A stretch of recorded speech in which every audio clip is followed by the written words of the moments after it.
مولانا اعظم طارق شہید رحمۃ اللہ علیہ ایک بے خوف عالم دین، ایک با کردار انسان اور ایک سچا عاشق صحابہ۔ پاکستان کی تاریخ ایسی شخصیات سے بھری پڑی ہیں جنہوں نے اپنے خون سے اس ملک کے نظریے کو زندہ رکھا۔ انہی میں سے ایک نام ہے مولانا اعظم طارق شہید رحمۃ اللہ علیہ، ایک بے خوف عالم دین، ایک با کردار سیاستدان اور ایک سچا عاشق صحابہ۔ ابتدائی زندگی: مولانا اعظم طارق 1962 میں جنگ کے ایک دینی گھرانے میں پیدا ہوئے۔ تعلیم کا آغاز مقامی مدارس سے کیا اور پھر کراچی کے مشہور دینی درسگاہ جامعہ بنوریہ سے اعلیٰ تعلیم حاصل کی۔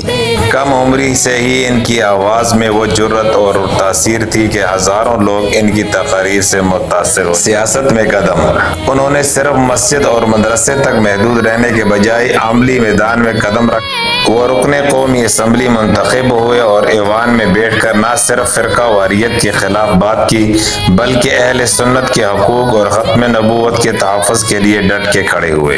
ان کا مشن اور نظریہ: مولانا اعظم طارق شہید رحمۃ اللہ علیہ کا نظریہ واضح تھا۔ پاکستان کو نظریہ پاکستان کے مطابق چلانا، قرآن و سنت کے مطابق نظام قائم کرنا۔ ان کی تقاریر میں صحابہ کرام کا دفاع، ختم نبوت کا پرچم اور امت کو جوڑنے کا پیغام نمایاں ہوتا۔ لیکن یہ راستہ آسان نہ تھا۔ بار بار گرفتاریاں، مقدمات اور قاتلانہ حملے ان کے حوصلے کو توڑ نہ سکے۔ وہ ہر بار کھڑے ہوئے اور کہا، دین کی سربلندی کے لیے قربان ہو گئی تو یہ سب سے بڑی کامیابی ہوگی۔ 6 اکتوبر 2003 کو اسلام آباد میں ایک اندوناک دن آیا۔ مولانا اعظم طارق شہید رحمۃ اللہ علیہ کو سفاک دشمنوں نے گولیوں کا نشانہ بنایا۔ لمحوں میں وہ اپنے خالق حقیقی کے حضور حاضر ہو گئے۔ یہ خبر جنگل کی آگ کی طرح پورے ملک میں پھیل گئی۔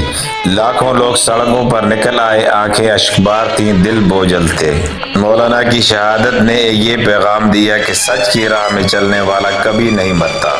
قوم آج بھی انہیں یاد کرتی ہے اور ان کا نام سنتے ہی ایک جذبہ پیدا ہوتا ہے۔ مولانا اعظم طارق شہید رحمۃ اللہ علیہ کی زندگی ہمیں یہ سبق دیتی ہے کہ نظریے پر سمجھوتا نہ کیا جائے، چاہے دنیا مخالفت کرے، چاہے جان خطرے میں ہو۔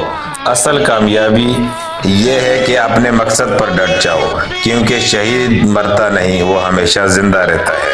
مولانا فرمایا کرتے تھے کہ ہم کسی کے خلاف نہیں، ہم صرف اسلام کے حق میں ہیں۔ جو اسلام کے ساتھ ہوگا، ہم اس کے ساتھ ہوں گے۔